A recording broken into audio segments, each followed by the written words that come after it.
Let's actually watch. I think last time we ended off on part 1 of every Warhammer 40k faction explained. So today I'm gonna be reacting to part 2. Okay, all right. Let's get into it. Let's get into it. Non-human factions. Okay. Hey all, this is part 2 in a 2-part series on the Warhammer races. If you haven't seen part 1 yet, we do the Imperium of Man. You can check that out in the description, and I would highly recommend you watch that to get context for this episode. If you already have, go ahead and keep on watching. So after an entire episode of nothing but humans, we can now talk about chaos, which involves humans again, but a little bit less. We also got demons and shit. Wait, wasn't Chaos the half human or like the cyborg people? Honestly, it's been so long since I've watched part 1 that I low-key forgot all the different types of humans that he went over. Yeah, exactly. I just forget about it. Oh, the corrupted people. Okay. So they're like still kind of people, but they're more monsters now. I just felt someone grab my ass. What? Like hard, Nick. So, as I've mentioned many times before, we've discussed the warp, the immaterium, the hellish landscape, the purgatory dimension realm between the material realm of our existence. Now, in the warp, it's terrifying, horrible, there are demons everywhere, things are crazy, all your minds... I still can't get over him photoshopping demon legs on himself. He became one with the chaos, with the warp. He became a chaos person. Thoughts and emotions get projected there. It is both formless and empty. It is vast and tiny. It obeys the laws of time and physics while simultaneously does absolutely nothing of the sort. It is a hodgepodge and a culmination of just unknowable, eldritch, horrifying shit. And there are 4 gods that permeate in chaos and the warp. Okay. These are the 4 major chaos gods. And if we wish to learn about chaos, we need to learn about each and every single one of these chaos gods. First up, we have Khorne, and he is the easiest. Khorne is your classic Satan. Your classic Satan. Is that what Satan usually looks like? He looks like a demon bull? Question mark? Low-key like a minotaur based on this art. Is all about anger, murder, fighting, blood, guts, death. You ever heard the term blood for the blood god, skulls for the skull throne? No. That's Khorne. The whole idea is that he is all about the fury and strength of battle. He doesn't care where blood comes from so long as blood is flowing. He wants to... He's a vampire. He just loves blood. He's just a little guy that just loves blood. Fight and murder and carnage and slaughter and death. That is Khorne. Very simple to understand. Next up, you have Tzeentch, and Tzeentch... Megamind? He's floating, and he's blue, with a bunch of teeth. Wait, is that teeth on his nether region? He doesn't have a dick, but he has teeth? He has a teeth for a dick. Tzeentch is the god of change. However, the god of change, it permeates in so many different other ways. He's the most eldritch of all the demon gods. He has this weird way to always be plucking at the strings of the universe. He's always conniving and scheming and doing his best to cause as much little bullshit as he can. Tzeentch is unknowable. Everything that makes... He has 10... Wait, is that the same guy? It is the same guy. Oh my god, what is this art? He has tentacles for hair, and his crotch mouth has a long tongue too. Sense he will and won't do. Every future and setting and every type of destiny or fate is all foretold and also changeable. It is set in stone while also completely random. He knows what everything is going to happen and also that none of it's going to happen. You would ask Tzeentch a question. That question leads to 3 more questions. And those questions lead to the heat and death of the universe, which asks 4 answers to those questions. And then he thinks to himself, what are questions even really? And are you even asking? So he's like a philosopher. Oh my god, I hate it when people are like that though. When you ask them a question and then they ask you a question right back.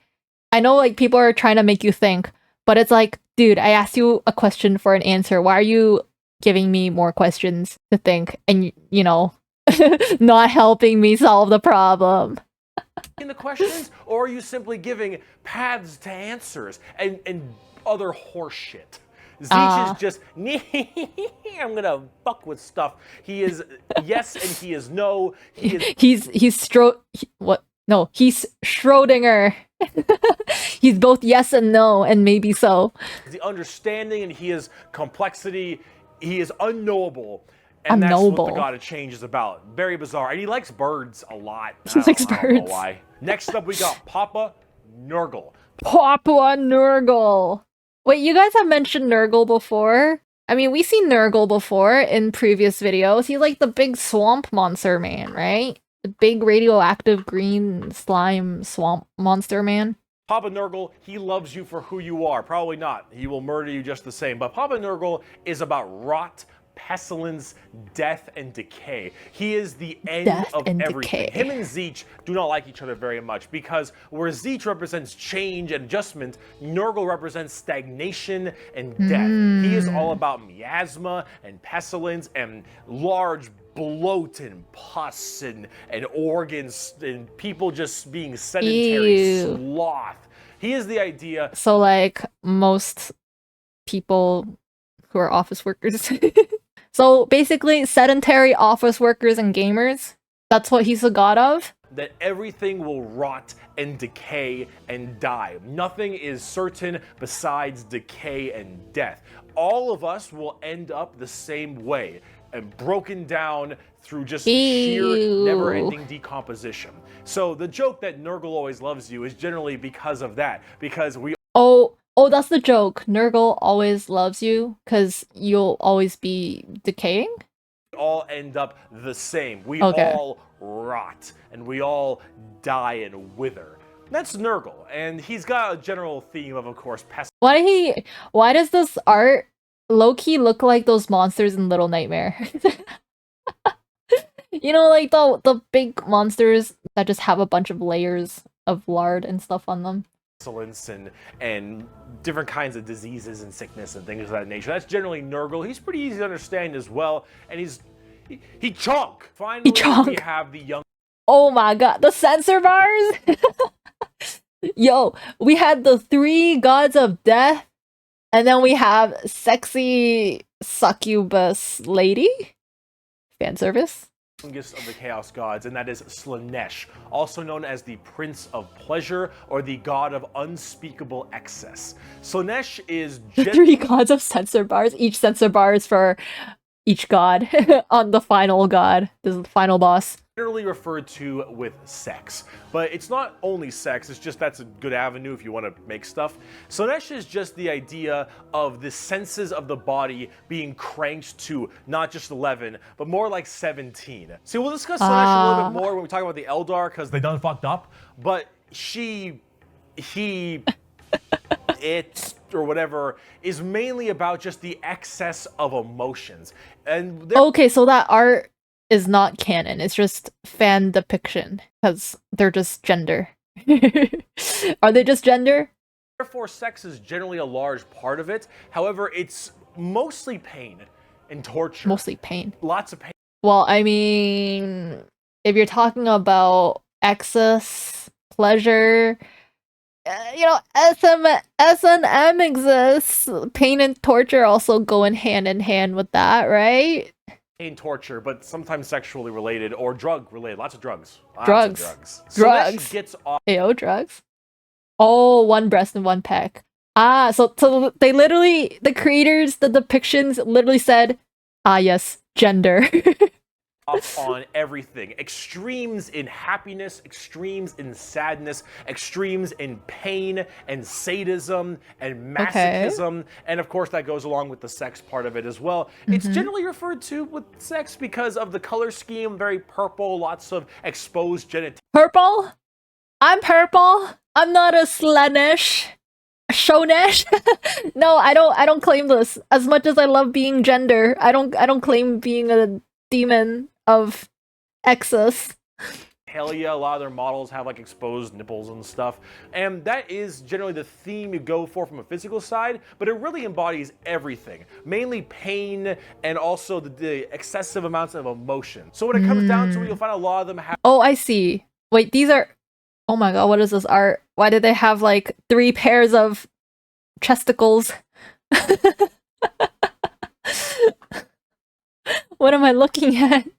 Have things like spikes or whips or any kind of BDSM style gear because it is unspeakable excess, the prince of pleasure, everything in excess to the Oh, the sleigh. All right. point where it is just sheer frightening. That is Slaanesh in a nutshell. Slaanesh, more like Slaynesh. Bizarre and a little hard to describe sometimes, but as we talk more about the Dark Eldar layer in this video, you'll understand it far, far better and far more than you'd want to. Now, you might be thinking, why would anyone ever want to join Chaos? They all look horrifying, screwed up, and just frightening things, right? Well, the thing is that, of course, one, your mind is put into the warp and the Immaterium, so you can be easily swayed by Chaos demons when they get into your head. Oh, okay. So once you're in the warp, your sense of reasoning, like your mental barriers get weaker, which is how the Chaos demons get to you. Especially if you're a psyker. Sometimes regiments of the less mentally strong people, whether they be civilians or say low-level guardsmen or conscripts, can be easily swayed by this and become chaos cultists and stuff, and they serve their dark gods and whatever god they personally prefer. However, and this might seem strange, chaos in their own right isn't necessarily evil. See, the warp is every manifestation of emotion and being, every soul, everything of existence. This includes all the good things. All the different chaos gods have another side to their coin. Khorne might be death, murder, slaughter, slaughter, but he's also got this weird sense of survival of the fittest, trial by combat, and honor. Khorne will never lie to you. Khorne will never stab you in the back. Khorne isn't about conniving. So this is like villains, but with reasoning. Like every villain has a backstory to why they're a villain, except everyone's a villain in Warhammer. And scheming. Khorne is about straight up mano-y-mano, you versus me, get in the ring, we're gonna murder each other hard right now. It may not be a good thing at the end of the day, but it is that other side of the coin. Him and Zeech generally don't get along. Okay, so everyone's bad. Right, you guys said everyone's bad, but some are worse than others.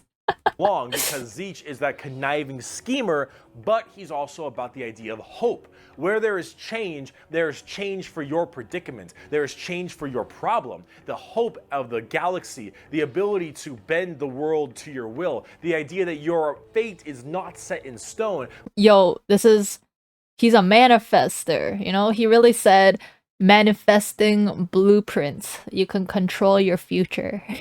You can control what you experience. But in reality, that you control your own destiny and can control it whenever you want. The changer of ways, that is Zeech. And of course, Zeech and Nurgle hate each other because while Nurgle does represent stagnation, death, and decay, he also represents finality. An ending. The fact that you can be mentally at peace knowing that you will end and how you will end. Fear of the unknown, fear of change is not present with Nurgle. With Nurgle, everything will rot and die, and that provides that finality, that ability that this is over. Why did they draw them all with teeth? I mean, I guess the extra teeth makes it look creepy, but I'm almost as bad as Nurgle. That's wild. I'm not stinky like Nurgle, okay? We are all the teeth zippers, same, and we will all end the same. We know the meaning of life. The meaning of life is to live and die and rot. And with that, it brings peace of mind. Slaanesh is a lot more simple. While they are the excess of emotion, they are also the representation of emotion.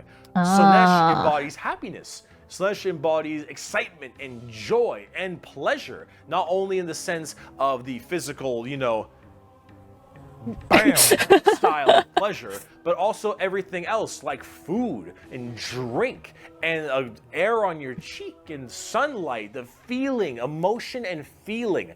All of that is also represented with Slaanesh. So you have to ask, why are they always represented as super evil skulls and spikes on everything and want to murder everybody? Wait, there's a football spinoff, Blood Bowl.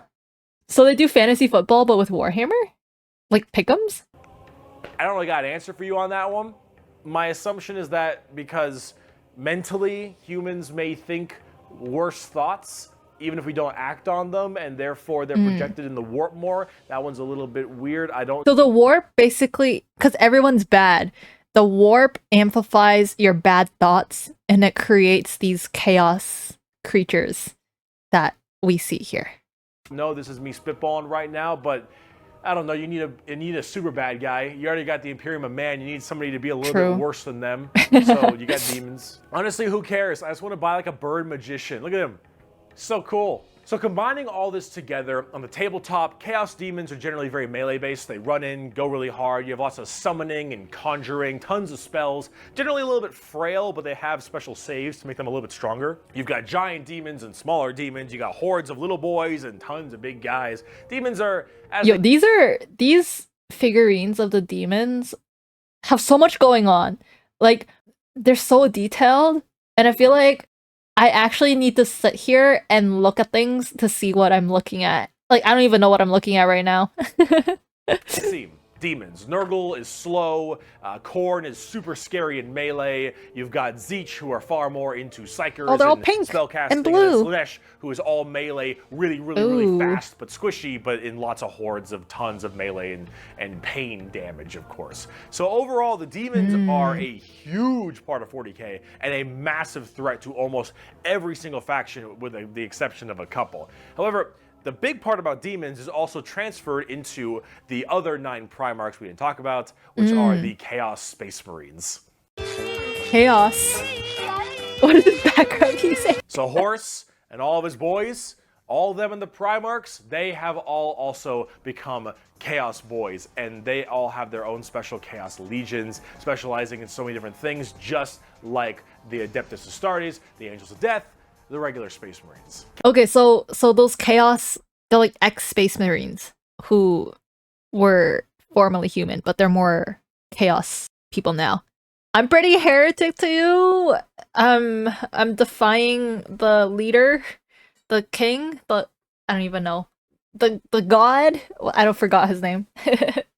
Chaos Space Marines aren't a whole lot different than the regular Space Marines. They have the same armor, generally the same training and toughness. They just specialize in different kinds of things. And also a lot of the Primarchs have ascended into greater is it greater demons? They're demon Primarchs at this point. Gigantic, horrifying man-demon hybrids that are pretty awesome, if I'm going to be honest. They look really, really cool. But them and their associated legions that they are a part of are all kind of going out there and causing a large ruckus for everyone else. Considering the raw strength and firepower of a legion of Space Marines, imagine that entire legion just converting to chaos and immediately fighting you. It's generally pretty horrifying. That does sound pretty horrifying. So I gotta write them down. But you've got the Emperor's Children with Primarch Fulgrim, loyal to Slaanesh. These people... There's so many tentacles coming out of the Slaanesh warrior thing. With the Horus Heresy schedule a couple hours first. True. There is a lot to talk about there. Corrupted, okay. The God Emperor doesn't even have a name. So did they just call him the God Emperor? They are some messed up people. They're just sensory overload, tons of drugs, tons of torture. And I think Fulgrim is a demon Primarch right now. And oh god, I am terrified to see what that man looks like. At least on the tabletop, because Emperor's Children are not good people. You got the Iron Warriors, which are kind of like opposite of the Imperial Fists, with Primarch Perturabo, I believe is his name. They're Chaos Undivided. They just kind of serve Chaos in a general aspect instead of choosing one of the 4. But the Iron Warriors are big on the siege and fortification, and they're basically entirely against the Imperial Fists and are a major rival. Perturabo, I believe, is also still alive, and I'm also very interested to see what he looks like, because Demon Primarchs are badass. Wait, so for a lot of these Primarchs, they're described in the lore, but they don't have a visual of the miniatures? The Night Lords with Primarch Conrad Kurz.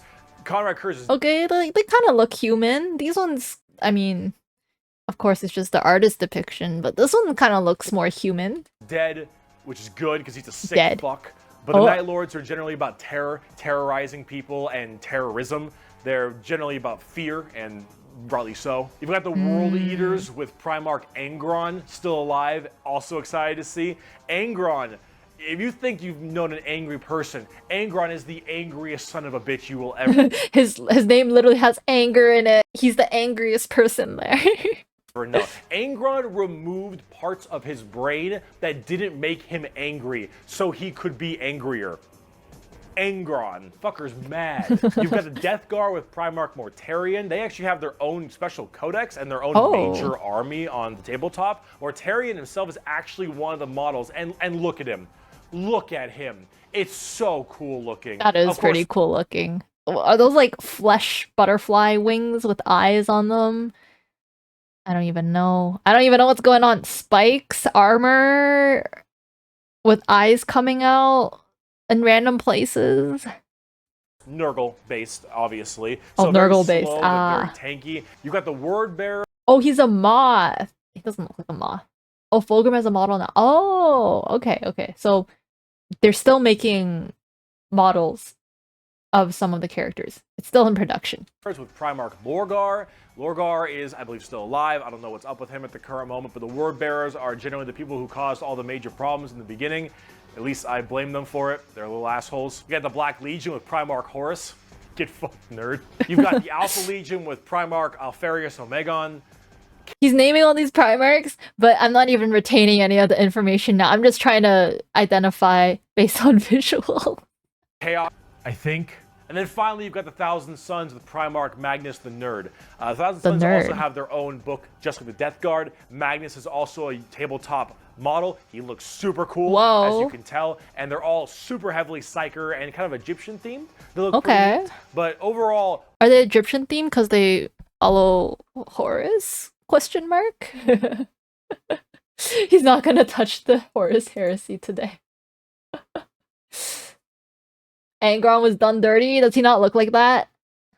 With all of these Chaos Space Marine factions, you can play as a lot of different ones, but the main ones that you can really work at are standard Space Marines, Chaos Space Marines, as well as the Death Guard and Thousand Sons, as they are the most fleshed out, especially in the tabletop at least. See this right here? This is a really good way to describe the Chaos Space Marines. What the thick-headed fools with their broken corpse of an emperor fail to understand is the thick-headed fools.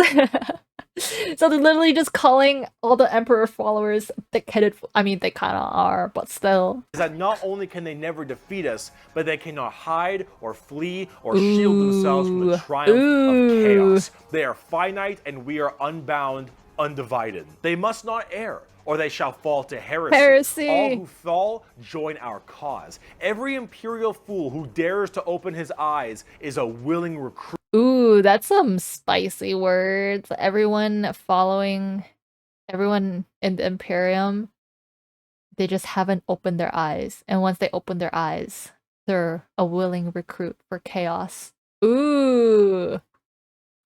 They strive merely to hold back our fury and might, and it consumes them. Thus, you can see chaos is inevitable. We lurk not only beyond their grasp and at their gates, we lurk within the darkness of their souls, on the tip of their tongues, in their tortured dreams. We are them, but freed from the shackles of ignorance. We are them, grown strong, evolved. We are them, but so much more. As hardcore as that quote is, the saddest part is they're mostly right. Chaos. That was a pretty hardcore quote, though. Made himself feel oh, he was forced into it. I see. Oh my god, what is... Are those titles? Are those all titles for the Great Emperor? Or are those different people? Chaos is basically unkillable. You could probably get rid of Space Marines a decent amount, the Chaos Space Marines that is, but every soul that dies goes to the warp. Every Chaos soul will end up back in the warp, and depending on how hard you killed them, they will come back at some point. Every demon you banish will... Oh, he just has too many titles. Oh, I see. Will return at some point. Chaos is unstoppable. The warp is unending. And while maybe there is at some point some way to stop them somehow, the resources to do so, the requirements to do so, are so far beyond the reaches of man and the other races at the current moment that really it's just an unstoppable force that just keeps on coming and is just barely being slowed. Chaos is by far the biggest threat. They are without number. That's true, because when everyone's dying, you just get an infinite amount of people to join your forces. Their legions are everywhere, and yeah, they're pretty scary. So, I promise, we're done with humans now. Let's talk about some Xenos. Ooh. Wait, so they aren't human, but they're humanoid? So let's talk about the Eldar, or also known as the Eldari, which are a super hyper-specialized... Oh, they're the space elves! Okay, so they are humanoid, but they're just elves. ...and very technologically advanced race of, well, elf people. They were, as well, responsible for the creation of Slaanesh, the newest demon god. How'd they do that? They made Slaanesh!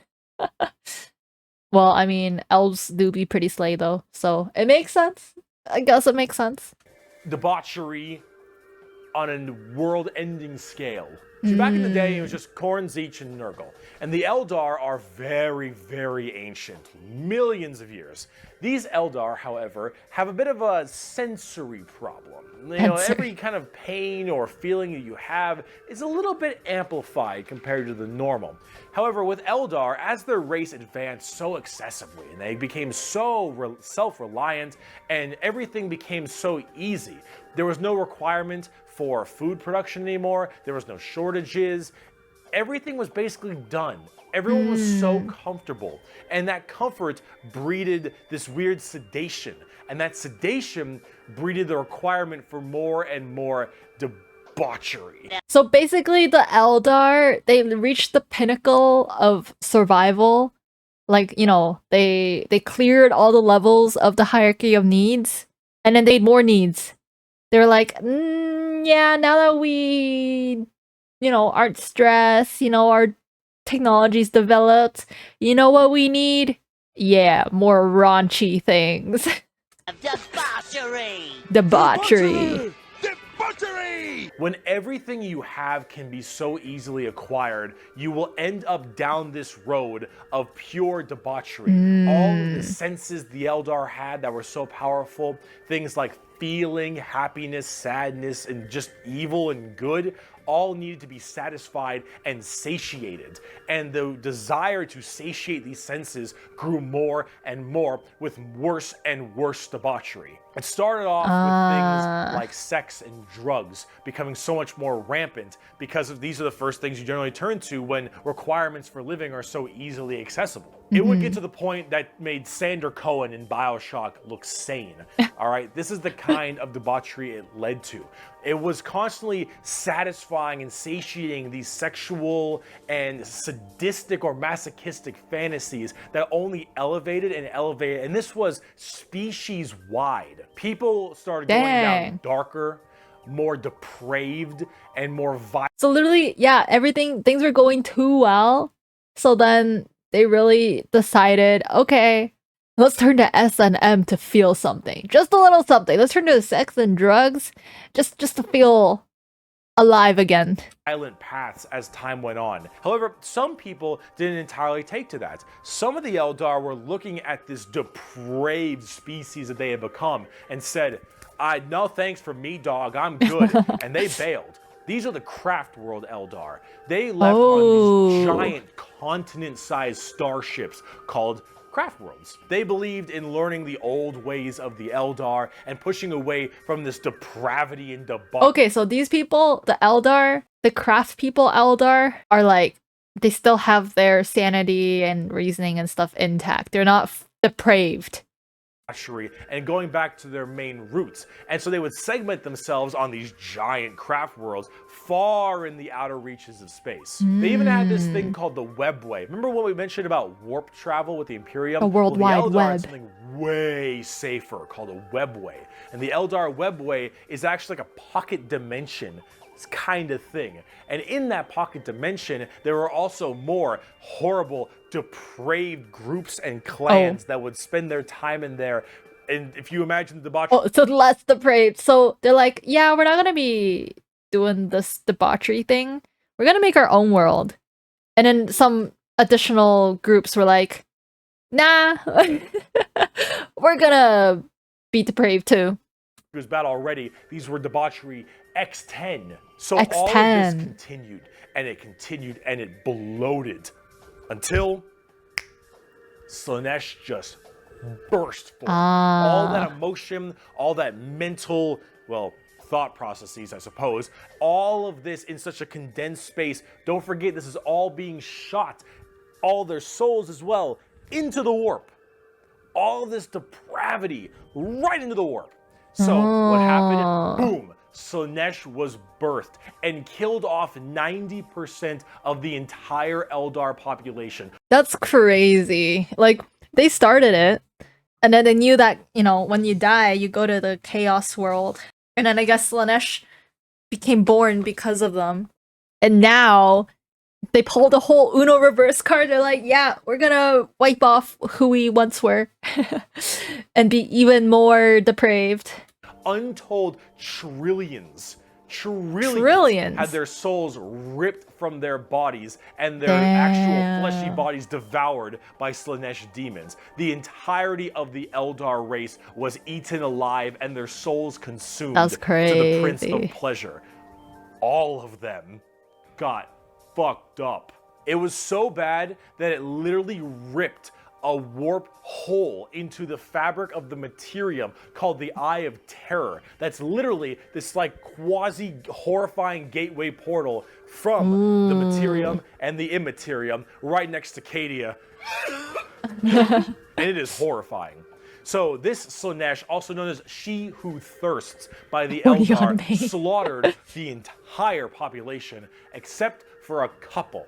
Those in the craft worlds were actually not affected by this as they were so far in the reaches of the galaxy. That crazy crack, that birth of Slaanesh only affected the ones in the center. So these craft world Eldar were able to escape, but Slaanesh got their sights on them. They got their sights on them. Oh, because some of them probably came from that world too. So they're like, yeah, we didn't get all of them. But you know where we can get some more people to join our ranks? The craft world. Every time an Eldar will die, their soul doesn't just pass into the warp naturally. It goes straight to Slaanesh, craft world or not. What about those people in the Webway? Well, imagine that giant birth happening, but they were only able to just barely get a grasp onto you. Slaanesh was just barely able to hold on.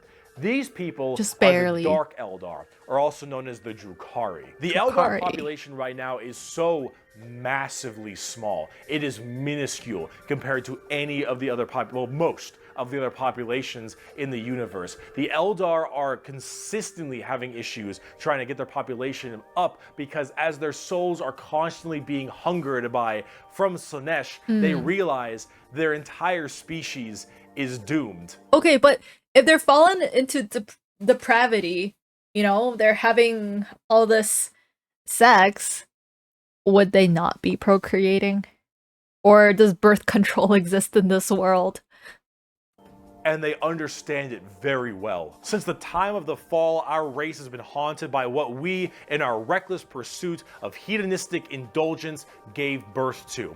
Though our dreams once overturned worlds and quenched suns, we are now but fitful shadows clinging to the edge of existence. All the stars in the sky cannot blot out the hateful glare of the red moon's eye. The birthing place of the great enemy pulses with all the malice of a demon that is screaming, casting its shadow over all we have ever done and all we ever shall. Every twisted strand of fate and casting of the runes leads me to this time, to this place, and it is clear that the final battle awaits me at the ancient Crone worlds, a conflict the likes of which has not been seen since the Monkai warred amongst themselves and their corpse of a seer fell to his traitorous son, is coming, and all my steps lead towards it, no matter that I walk other paths. I see the stars stained red with the blood of the Monkai, and though their wars do not concern me, I would gladly let them destroy one another. I know that to avoid this fight is to condemn my race to inevitable doom,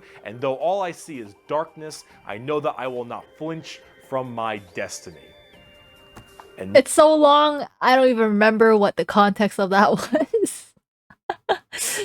Oh, that's why they have a hard time repopulating. That's fair. That's fair. Now let's talk about cute plastic models. Bro, I'm straight up not having a good time.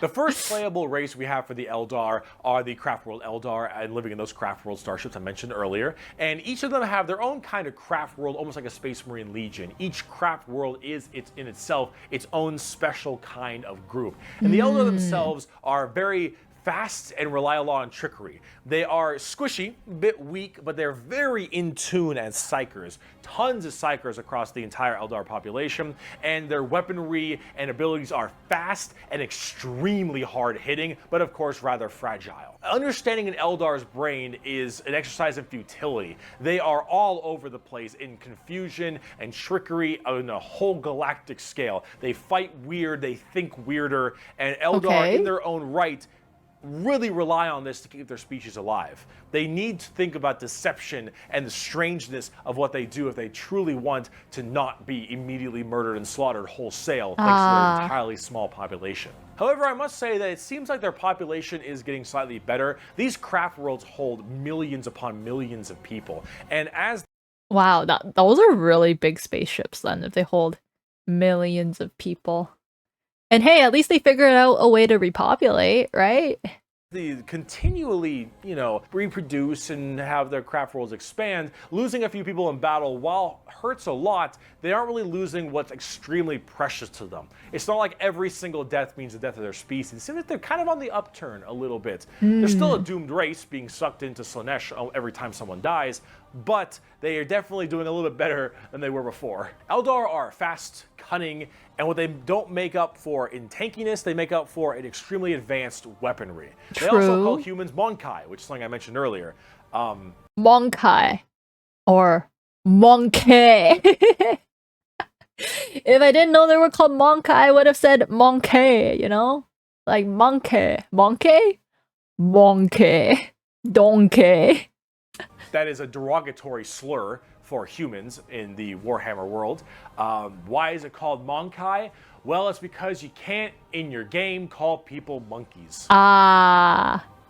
Exactly okay, I was right. Not very tanky, generally pretty squishy, hit like trucks, and move at Mach 5. Fast, hit hard, die fast. Exactly how it sounds. They've been good for a very long time, too. We bring only death and leave only carry-on. It is a message even a human can understand. Eldar. So, damn, that's crazy. Let's talk about the Dark Eldar. On today's episode of How Fucked Up Is Fucked Up. That's fucked up. So those people I mentioned in the Webway, in the super deranged cults and the depraved people of the Eldar, in the Webway, they didn't quite get a hold onto them. Slaanesh has them, but it has them on by the pinky finger. And they're slowly being consumed by Slaanesh, but they found out they can stave her off. Ooh. By doing Slaanesh things. By doing Dark Slaanesh are by far the worst, most horrifying, disgusting, depraved, and brutal race in all of Warhammer 40k. Ooh. These are entirely a group of people whose full purpose to save their species from extinction, to go into planets, raid them, and take as many slaves as they possibly can to torture them for 1, 5, 10, 20, a million years. So they literally just go take slaves. They don't even, get them to serve them. They just torture them for fun. They really said, let's do Slanesh things so we don't become Slanesh. because that torture will keep them from dying. They look very Huh. BDSM style too. They definitely have a lot more spiky bits. Oh, I guess they torture them to prevent them from being Slanesh. Okay. They have a lot more of that kind of leathery black look to them. But let's say you are an upstanding Imperial citizen, living life on a regular planet. You get invaded by the Necrons. The Necrons will shoot you with a deatomizer, and you will be destroyed in a millisecond, and that's it. Not the worst way to go. You are invaded the by worst way, Chaos that's true. Marines or something. You take a bolter shot to the head or a chain sword across your stomach, and you get cut in half. Painful, but not the worst. The orcs arrive. They beat you to death. Hurts, but, you know, whatever. Tyranids, they eat you alive. It's pretty rough. And like he's just detailing all the different ways you can die from the human faction. The Dark Eldar. The Dark Eldar. This is going to get a little graphic. Okay. You pray you die. You don't. You are instead taken as a human slave. Your life will be endless work and agony, 24/7. They will make sure you can't not die, as your pain satisfies them. They will hook you up to all manner of torture devices. They will inject pain-based like stimuli drugs directly into your nervous system. They will slowly run razor blades across your skin. They will fillet you and just pull out your teeth and your fingernails one by one. They will remove your appendages and your skin and wait for it to grow back so they can do it again. They will murder and torture and use the R word, it rhymes with grape, your entire family in front of you and do the exact same thing to them. You yourself will also be rhymes with grape anywhere and everywhere possible. And this will occur for 20 years until you are no longer satisfying to them. And then you will be contorted, crushed, and twisted into some form of trophy, a fleshy trophy or a ring. Are those... This is just like human meatballs. Yeah, you get tortured, and then you turn into a human meatball at the end of that torture, and they still don't let you die. Wouldn't you die when you get contorted like that? Or do they have drugs to prevent you from doing that? Or a couch, or a TV stand, or perhaps a wonderful hat, while you are, of course, still alive and breathing. And you will become a moaning, fleshy trophy for eternity. And that is what happens when you are taken by the Dark Eldar. They are the most depraved, most horrifying race in all of 40k. They look the part. That is pretty terrifying. And they do it so they all don't die. They are literally forced to do this, because if they don't, Slanesh's grip will get harder, and they will have their souls pulled away. So long as they keep doing this, Slanesh is like, you're doing good, man. You're doing solid. You keep that shit up, you elf-eared bastards. That's the Dark Eldar. That's the Drukhari. They are horrible. On the tabletop, they're actually kind of like Eldar, but more extreme. They are even squishier than the Eldar, but they hit generally even harder. Fast attacks, skirmishers, really quick, speedy, like get around them, do a lot of damage, get away kind of stuff. That's mostly the Dark Eldar. Look up the definition of Grim Dark in a dictionary. You'll find a picture of the Dark Eldar. And Sev from Republic Commando. A quote from Mr. Vecht. We are the lords of despair, masters of terror. Dread and agony are our meat and wine, and they are plentiful indeed. Dang, they literally said, we eat despair and terror for breakfast, lunch, and dinner. Dark Eldar. Let's talk about the Harlequins. Clowns. Ew, they even have clowns in this? Okay, I'm not scared of clowns. But if they combine Dark Eldar with clowns, I feel like that's even more nightmare fuel. Don't you wanna have some fun? The Harlequins are a bizarre race of Eldar. They're demonic clown performers. They're like a weird mix of Sander Cohen from BioShock and Jin from League of Legends, but in League of Legends mention? Hey, yo. a more clown theme. They're artists of death and perfecters of their craft. They do not belong to craft worlds or any of the weird Drukhari people. They guard something called the Black Library, which is this giant tome of never-ending knowledge deep in the heart of the Eldar webway, and also guarded by their god named Kegorok, I believe is how you pronounce his name. He is the laughing god, but it's the Eldar's laughing god? And these are the Harlequin clowns. These are Eldar clowns, okay? So imagine the things that an Eldar, these depraved individuals, would find funny. And this is the god of that. It's a horror clown. These are gods of horror for us normal people. For them, they're like, oh, it's so funny. They're all dying horribly. Honk, honk. They're very bizarre and difficult to describe. They've escaped the ruinous powers of Slaanesh somehow, but...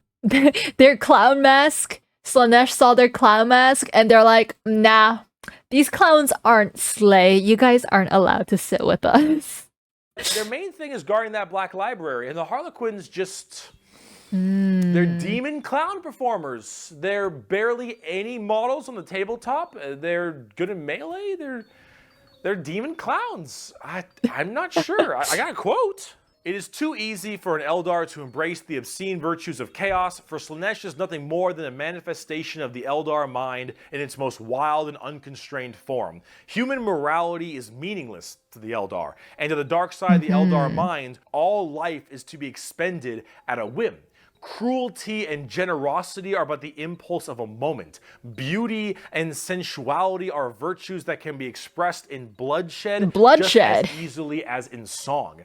Ah, yes. Apparently, beauty and sensuality can be expressed in bloodshed in this Warhammer universe.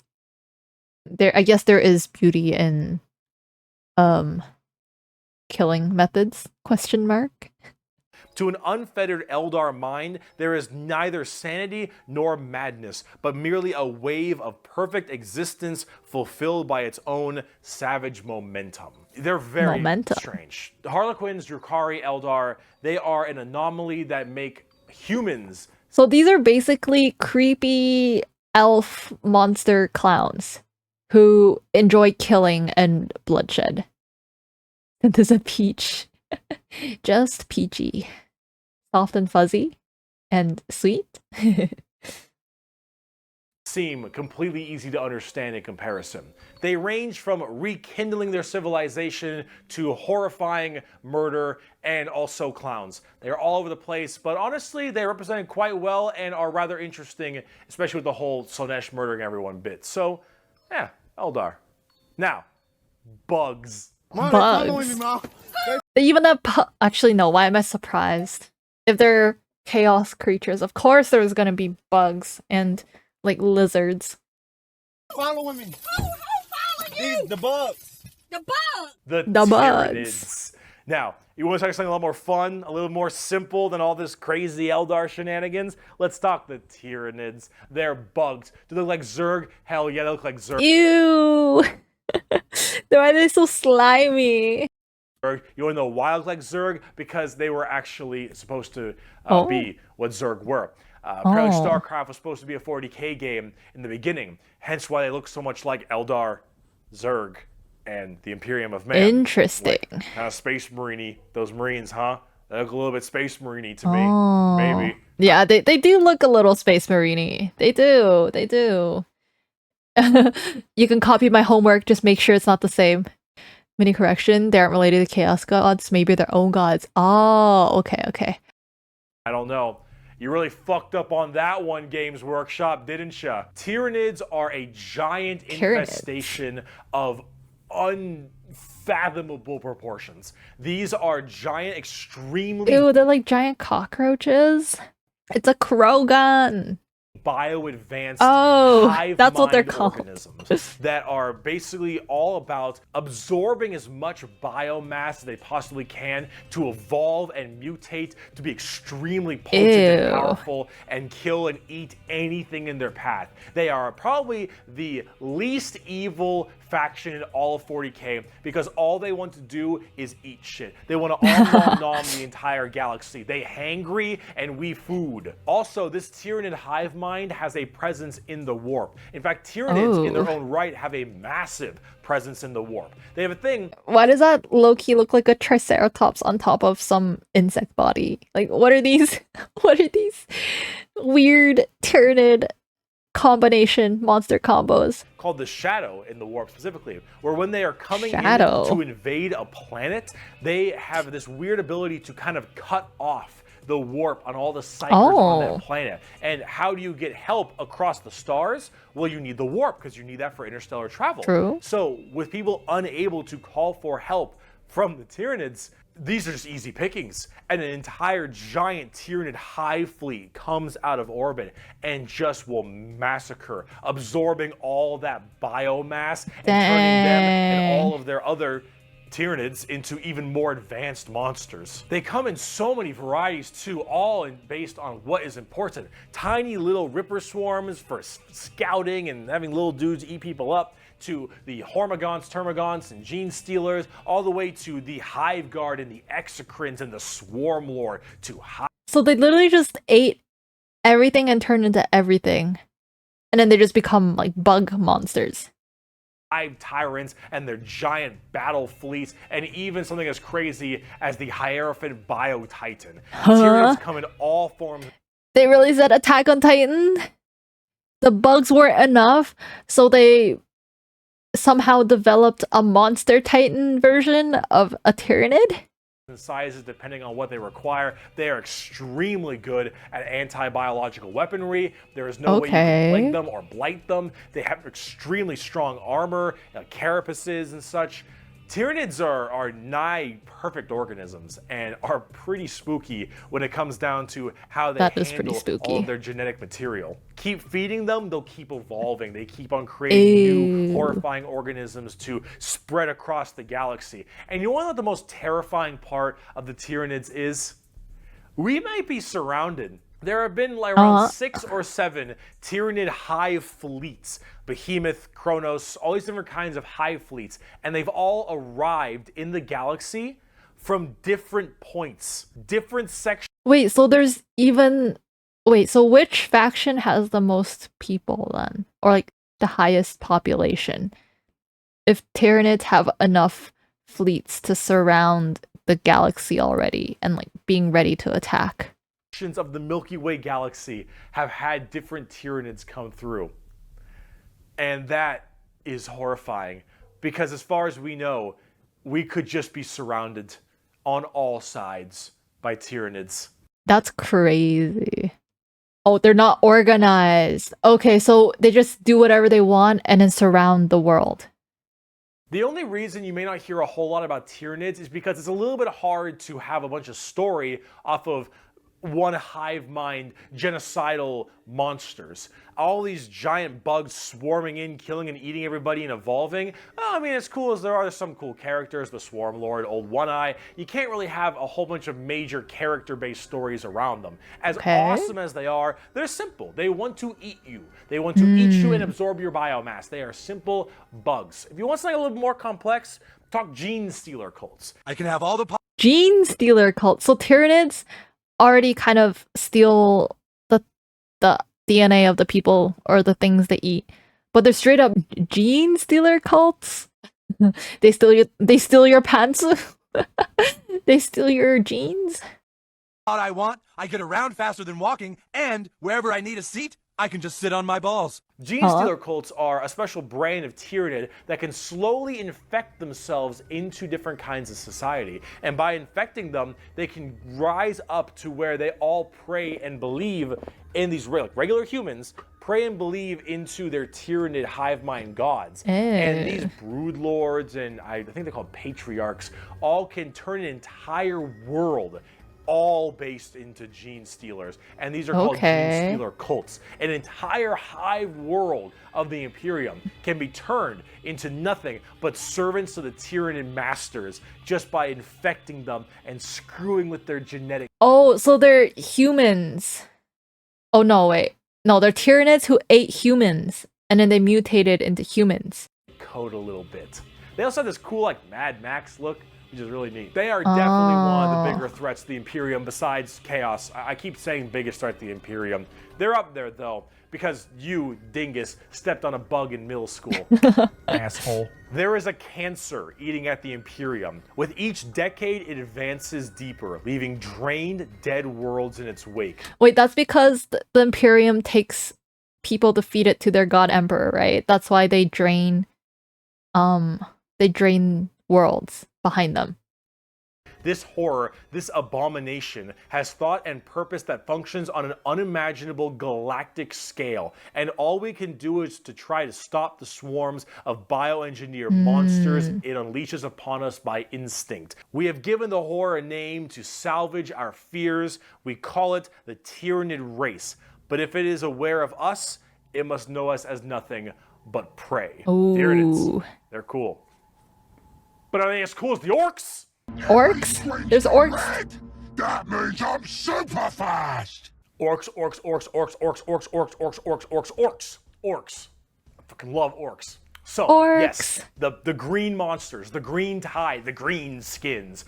These orcs, they are in fact a race in 40k. The orcs are as exactly what you expect them. They have archaic weapons, they're big boys, they have axes, and they have got big old teeth, and they want to kill everything, and there are so many of them.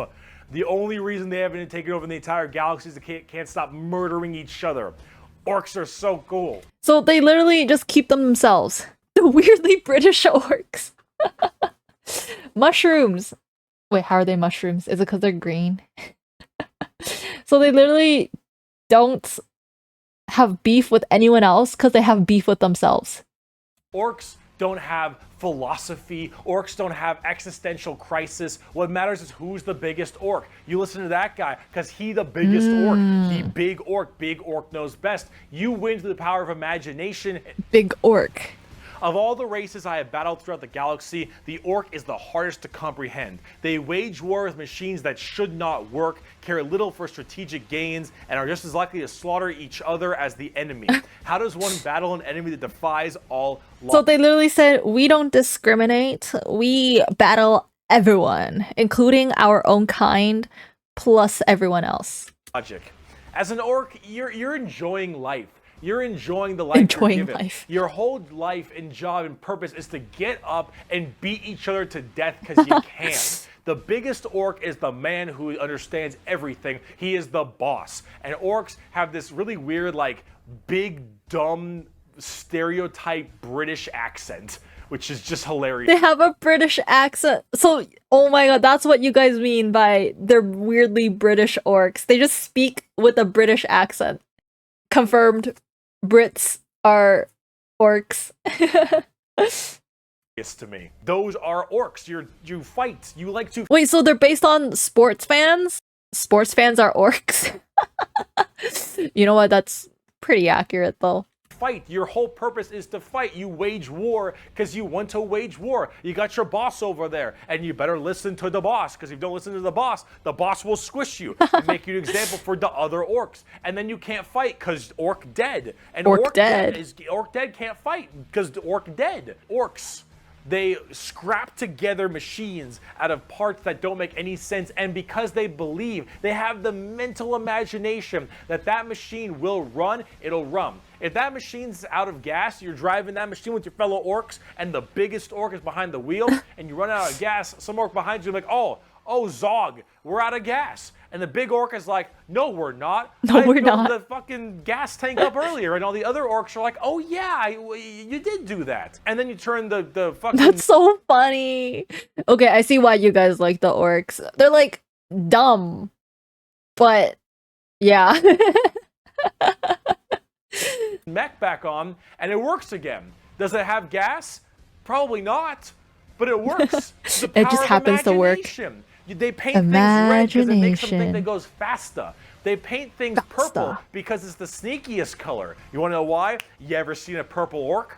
Didn't fucking think so. Orcs are also like ancient. See, confirmed. I can't be an orc, guys. There's no purple orc out there. There's only green orcs. Okay, I can't be Shrek. I know as much as you guys wished that I was Shrek, I can never be Shrek.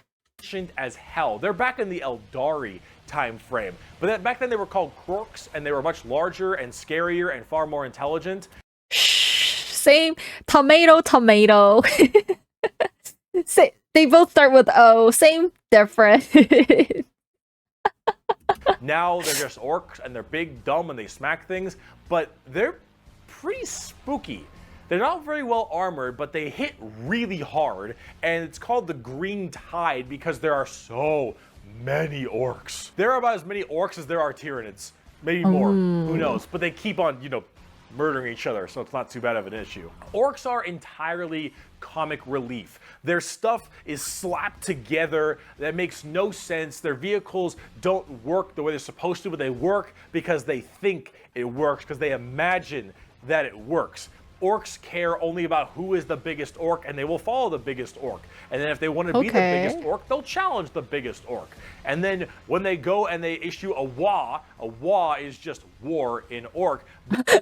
A wa is just war in orc. Wait, how do the British say war? War. War. I declare war on you. War! They murder everybody and everything in this giant tide of green orcs who are just excited to be hitting something. They don't care that they're hitting Eldar or the Imperium or Tau or anyone in between. They're just so they get to beat shit up. That's orcs. And on the tabletop, they are a total coin flip, and they're really fun. I have never met a salty orc player. I have never met someone who plays orcs and is ever... So orcs are like the coolest faction, and people who play orcs are just as cool, is what Bricky's saying. Confirmed? For just a bad guy or that guy. Orc players have this kind of fun to them because when you play them, you are completely submitting yourself to RNG. So here's the thing. Guardsmen, Imperial Guardsmen, when they shoot, they roll a dice, and on a 4 up, they'll hit their target. They have a 50% chance. Space Marines, pretty good. They hit on a 3 or higher because they're well trained. Adeptus Custodians, they hit on 2s because they're just super well trained. Orcs, they hit on a 5 or higher. But if they roll a 6, they get to make another shot with anything. From the dinkiest pistol to the biggest rocket launcher. It doesn't matter. Half of their stuff will blow up on a whim. One of their medics, if you roll a 1 to heal someone, you fuck up your surgery and you just kill an orc. They're so wacky and silly. But the thing is if you roll well, you roll high, and you keep rolling high, you are going to crush people. And if you don't, you lose. And that's what you get when you play orcs. That's what happens. That's why people like playing orcs, because you actually just get gacha. Whoa, gacha! When you play orc, it's a coin flip, which is why you can't be a salty bitch when you play orcs, because things won't go your way. Yeah, it's just the roll of the dice. You're playing a dice game. But if you're gonna have fun, and you want to be stupid, and you want to be silly, you're gonna play some damn orcs. But on the opposite side of the fun part of this, let's talk about the Necrons.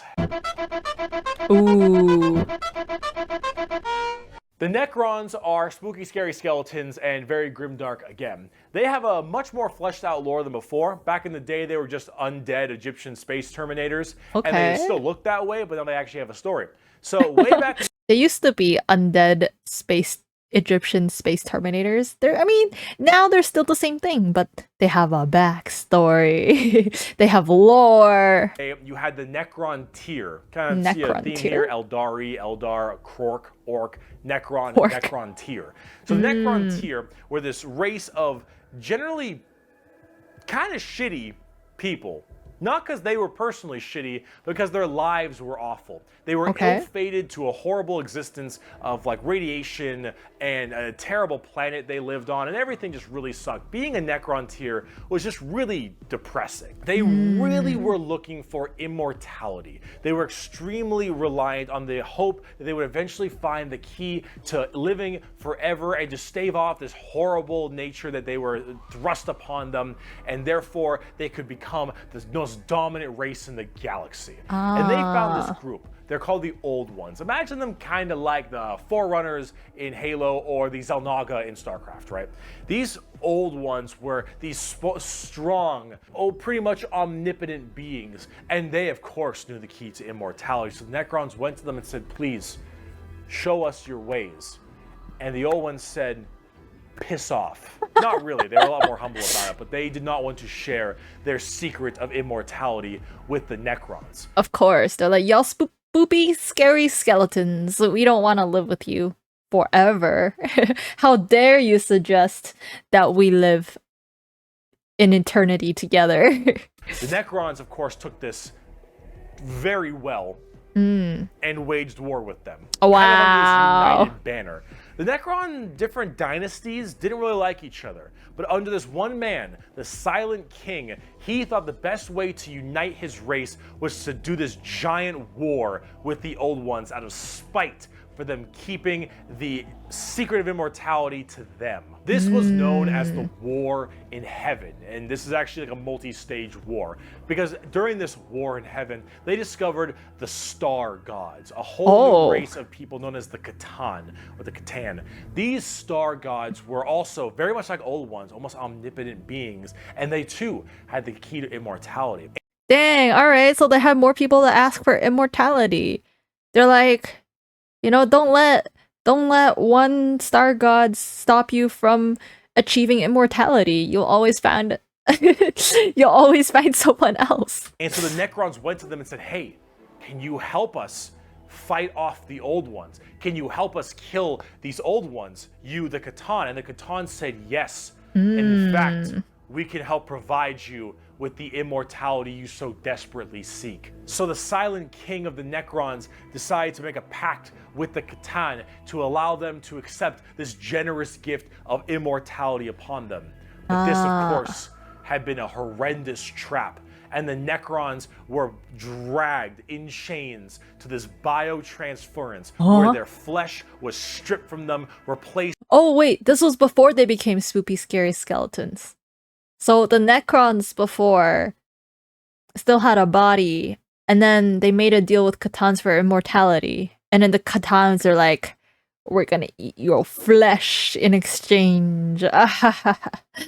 With nothing but a metal hollow shell as their souls were ripped from their body and fed. Oh, their souls were just... Oh. To the Catan. And the Catan fattened up. Dang, they really said, we're feasting today. In exchange for immortality, we're gonna scam you and we're gonna feast on you. They got chonk on the souls of the Necrons. As this was their plan all along, they consumed the flesh and souls of the Necron tier and turned them all into unwilling robotic slaves. So the Necrons are all slaves to the Catans. And they all serve the Catans. But they have no free will? Just to serve their will. And then, with their new-founded Necron army, they pointed their guns at the Old Ones, and the Catan continued their domination of the stars. And their genocide, complete and full genocide of these Old Ones. Dang. The Old Ones did their best to stave it off. They even created other races, the Eldari and the Orcs, to try to fight off the horrifying Necron army and the Catan above them. But there was absolutely no possible chance for them. And the Old Ones were absolutely extinguished across the galaxy. Their entire race completely removed. Full-on 100% genocide. However, during all this, the Catan, so just infatuated with their victory, started fighting each other for... Wow. So they eliminated the Old Ones, and they're like, we're so powerful, we're gonna start fighting each other. Oh, they still have their minds in the metal body. Okay. They're not complete slaves yet. Fun for sport and for small differences doesn't matter. The Catan, with these overpowered people, they're going to eventually hit each other at some point. And as they began just menially fighting each other, the Eldari and the Orcs actually started pushing on the Catan's borders a little bit, giving them a little bit of a run for their money. Oh wait, so the Old Ones created the Eldar and the Orcs. Ah, so the Old Ones were there when the ancient texts were written. And as this continued, this is when the Silent King, who retained his consciousness, decided to leap into action and start a full-scale revolt against their Catan masters. And this revolt was revolution, as the entire Necron army was surged off to destroy these star gods. They were able to, just after suffering horrendous losses, were able to turn the tide of the war. And they Whoa. took these Catan and they blasted them. Because as these star gods are unkillable, they were able to break them into thousands of shards and entrap them in giant stasis vaults to now actually be slaves to the Necrons. And Dang, they pulled the whole Uno reverse. They're like, we got scammed, and now we're slaves to the no, not Necrons. We're now slaves to the Catans, but we're gonna revolt, and we're gonna make the Catans our slaves. But the Necrons, having the entirety of their old gods enslaved to them, they realized that soon their race was about to be attacked by the overcoming new races, the Eldari and the Krorks. And so what they did is they retreated into giant stasis tombs in order to preserve their energy and their strength. So they were like, oh, our enemy's coming after us. Yeah, see everyone, we're gonna shut ourselves in. We're gonna become vampires. When one day they would be reawakened and they would be able to rule the galaxy that was rightfully theirs. And then some dingus Adeptus Mechanicus guy diddled with a green console, and now the Necrons are back and they see all these Of course the lore was, this powerful race made a revolt. They locked themselves up. You know, they're gonna come out in due time, but not yet. And of course, someone, I don't know, presses a button, stumbles onto a trap, and reawakens this ancient race. Yeah, exactly. The Techner. Ooh, what's this? Oh, oops. I guess I revived a whole, like, hibernating race, and now they're gonna destroy everyone. Oops. Oh, of course it was someone from the Imperium. Okay, yeah. Yeah, the Imperium's biggest threat is themselves. Races on their lawns, and they think, get the fuck off of it. Get out of my lawn, these damn Imperium freaks. Necrons are back, super advanced, and they are here to reclaim the galaxy that they so rightfully believe is theirs. Now, at tabletop, they're a lot like that. Tons of undead Egyptian skeleton robots that when they die, they just get right back up because they keep on reanimating. Hard to kill, tons of crazy stuff. You can use the Catan themselves as units to fight with. It's pretty cool. The Necrons are one of the three major events in 40k. The Horus Heresy, the Fall of the Eldar, and the Awakening of the Necrons are all pretty substantial events. And the Necrons themselves are pretty dang cool as well. Pretty dang There's a cool. good quote from a wonderful Dawn of War game. Lucky creatures, as long last you have found the tranquility of death. I was like you once, clinging to life and blind to the truth. When I uncovered the truth, I too shuddered and paled with fear. Deep in these catacombs, I was remade. Here, my brethren slumbered for eons while the living grew like weed. My Lord knew this day would come. He had plans for us all. We would purge this world once more. So come, poor victims of life. We will grant you tranquility in these crypts. Kronos will be a tomb world once more. Necrons are also pretty smug. Trazen the Infinite especially, a little dickhead. But speaking of dickheads, last race, let's talk the Tau. The Tau. The exact formation of the Tau Empire is not entirely understood. However, a long time ago, many thousands of years ago, in the 40k world that is, some Imperial navigation vessels were going around through different areas, and they saw a primitive race, blue people, smacking each other with sticks and stuff. Blue people? Avatar. Blue people mentioned. So they thought, nah.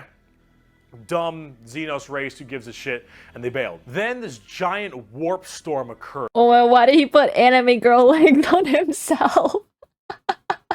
Dang, Bricky legs looking good. He's looking slay. Right in that major area, unable to be breached. Then, once that warp storm 6,000 years later subsided, hello, those little sticks. Well, they decided to actually have no war of any kind and all just unite together under one flag of the Tau Empire. And now they have gigantic starships and Gundam robots and lasers and railguns and mechs, and they are here to ruin your day for the greater good. That is generally the Tau Empire. They have this kind of feeling of this homogenous group. all species can go underneath the banner of the greater good. So literally, the greater good, the Tao Empire, they're the most organized. Like, they could have a bunch more factions within their species, but they're like, nope, you know, we're gonna unite and we're gonna fight everyone. Greater good is their idea of the fundamental increase and help of all. In fact, they are most likely the most like the Covenant in Halo, where they have the overarching prophets, being the ethereals, who are actually kind of dicks and like to pull at strings a little bit, but then you have all these different races directly underneath them, and they all work together in this big group as this large, foreboding race that tries to spread their weirdly pseudo-religious influence across the galaxy. The alien is not intrinsically evil. Do not hate him. Pity him, his ignorance. Seek to understand his differences and equate him with his inadequacies. Only then will he accept his place in the greater good. I see. That is generally the Tau. And if you're kind of wondering like what their mainly big shtick is, well, they're all about big robots and mechs. They have laser rifles and Warhammer Gundam. rail guns. They got giant mechs with tons of missile pods and heavy rail rifles and rail guns and burst cannons and ion accelerators and void shields and all this stuff. And that is generally what the Tau's all about. But you're probably thinking, Bricky, this doesn't sound that evil. This doesn't sound very grim, dark Warhammer. And you'd be right. The Tau Empire really don't have that much of a horrifying, grim, dark style like everybody. Dang, okay, so the Tau is literally sunshine and rainbows out of everyone else, because every single other faction we read basically has had a grim and dark past. And then these people are just like, woo, robots, Gundams, guns, you know, mechs. Else. They're Blue much people. more younger, new age thing. In fact, they're probably a lot less evil and a lot even better than they are now back in the day, because they liked Less having like evil. the good guy faction. But a lot of us who really like the dark, depressing style of Warhammer didn't really like it that much. So see, the Tau get a lot of hate, and a lot of that hate isn't. Yeah, are you sure this isn't just a Gundam collection? Honestly, to the untrained eye, I would have believed this was Gundam or Transformers, you know? Necessarily unjustified. It's mainly from a tabletop perspective, but as you can see from all the visuals I've shown you recently, they don't really fit in the 40K universe very well. They lack that super dark, dramatic, kind of high gothic level the Imperium has. They don't have the weird kind of like grungy stuff that Chaos or say the Orcs do. And the Necrons and the Eldar have their own specific style as well. The Tau really do look like something out of Gundam. Yeah. And while it isn't necessarily a bad thing, it does definitely not fit too well. There's that. There's also the tabletop problem. In tabletop, Tau are horrible at melee combat, but exceptionally good at range combat. So they blast everyone from really, really far away, and they have a million rules to make it so that it's nearly impossible for you to get into melee combat. So it basically just forces you to bottleneck the game into one specific gameplay style, which is gun to gun. And if you're doing gun to gun, they're going to win every time, because they're the Tau, and the Tau are really damn good at shooting. So they're just pew pew, but if you get up and close and personal to them, they die. They're like, admire us, far away. Far, far, far away from us. So it's one of those things that make the Tau generally rather hated, and a lot of different reasons for that, both from style and such. But this is actually one of the things I wanted to end this video with, is that the Tau, while they have their issues, you should not be discouraged from playing them. I'll make plenty of Tau weeaboo jokes. Of course I will, but it's all generally... Oh, that explains the anime skirt. Is it because he likens it to Gundam? That's why he makes the Tau weeaboo jokes? Good fun. Anyone who legitimately doesn't want you to play a faction is an idiot, and you shouldn't be giving them the time of day. You pick what you think is cool and what you like. In Warhammer, especially now, factions get better and they get worse. They grow and then they fall. You should only be playing what you think is cool. You like the look, you like the Hell models. yeah. If you're talking tabletop, that is what you should be going for every time, is what you think is badass, because things change all the time. But the universe of Warhammer tell it has to so them. much going for it. Every faction has something interesting, every character has a story, and there's a million stories to be told. The universe is vast and exciting, and while it is dark, depressing, and horrible, that is the damn charm. And out of That's the everything charm. I've told you in these 2 videos, is anything you could take away is the reason why so many of us are so into this series and why we like it so much. Because with so much variety, such an expansive universe, and so much that can be done, you can find yourself having a pretty great time. Thank That's you so much true. for watching this video. I hope it has been informative to you. If you'd like to see more of me, Bricky, you have twitch.tv/Bricky for my streams. You have my merchandise site, in which I was wearing all of my merch, but underneath this, because I had to wear this so it wasn't black or white for the green screen, which is a little unfortunate, but it's fine. If you'd like to see merch, it is in the description. He's really good Also, at this. if you'd like to support my Patreon page, I did learn a lot. I did learn a lot for more from videos his, like this, then that would also be wonderful. So Twitch, merch, Patreon, anything. If Warhammer you want to support, info that would be videos. fantastic. I'd appreciate it. If not, I'm just stoked you got all the way to the end of the video, and that is enough for me. So we're going to be having some more content like this out in the future. Thank you so much for sticking around this long and being with me through this pretty rough time. That's, I think, all I got. Also, Okay. All right. Wow. We made it through. We made it through. What's my favorite faction now? Honestly, I kind of do like the orcs. They're pretty silly. I like how silly they are. But also, I forgot the name, but in the human faction, there was the Crusaders, I think. The badass Crusader ladies. I think those were pretty cool. Ooh, yeah, the Eldar were also pretty cool. I do like elves. Even though, you know, they're pretty fucked up with their debauchery, but I think they were also pretty cool. I think those would be my top 3. But yeah, now that I've learned about all the factions, you know, I still probably wouldn't play Warhammer. I don't really have the time for that. But it's very expansive. There's like a lot. I can see why there's such a big and dedicated fan base for them. And, you know, so many passionate people into Warhammer, playing the miniatures, playing the tabletop. I think it's really cool. Thanks for watching! I hope you enjoyed the video as much as I did. Don't forget to like, comment, subscribe, and check out my Twitch.